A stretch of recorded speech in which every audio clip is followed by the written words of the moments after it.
Кимди коштуңуз эле? Азыр эле ушуга биздин Москвадагы жердештерибиз акча которду да, туурабы? Мына ушул аянтчага.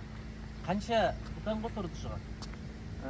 Бизде Москвада ошо атайын 1 май айлыбыздын өрү кому деп түзүп алганбыз. Бул өзү көп жылдан бери. А негизгиси бир 10 жыл болуп калды башталганына. Ушул акча боюнчачы. Ар бир адам мынчадан кошкула. Ол эми чогулуп турганыбыз, ар бир айда чогулуп турабыз. Бул ынтымакчылыгыбыз, биримдигибиз, бири-бирибизге багындай жардам бергендигибиздин эле белгиси болот. Анан бул 300 сомдон кошуп жүрүп, ар бир айда 3 миллион ашык акча чогултупбуз. Анан 3 мектепке деп 1 миллиондон 3 миллион бөлдүк.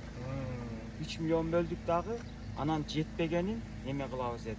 Ар бир поколение, бул айыл, Москва кайер болбосун, 50 миңден кем эмес акча чогултабыз дедик. Баары берип атышат жакшы. Андан сырткары багындай өз алдынча дагы неме берип атышат. Жардамчы. Өзү колдон алды 150 миңден берди. Балдар 100 миңден берип атышат, 50 миңден берип атышат. Чөтөгүнөн чыгарышып. Мына кара, эми Кудай кааласа аянтча болуп калса, агай сизге эле жакшы да, туурабы?